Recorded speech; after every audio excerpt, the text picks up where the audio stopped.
countries around the world, including Canada, are far off their goals for combating climate change. That's according to a new report that's just come out this hour. In fact, instead of inching closer, according to the report, we may be getting further away.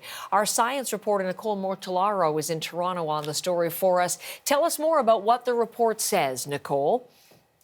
So basically, the report is highlighting the fact that countries are at odds with when it comes to global production of fossil fuels and actually reaching climate goals. So the Paris Agreement, we countries around the world have agreed to try to limit global warming to 1.5 degrees Celsius. And that's above pre-industrial levels.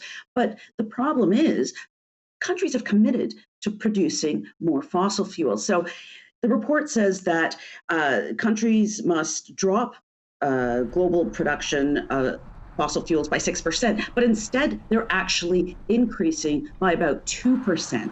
And that's a problem. And of course, when it comes to investments, the report says that $233 billion US is being invested towards fossil fuels, whereas $146 billion US is being produced or being targeted toward renewable energy.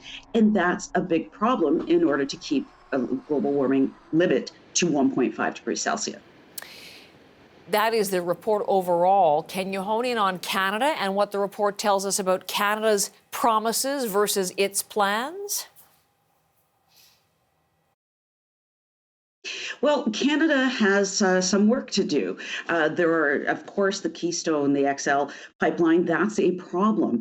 But the report does say that countries like Canada do have room to move because our economy is highly diversified. So that means that we can transition away from fossil fuels to more renewable energy.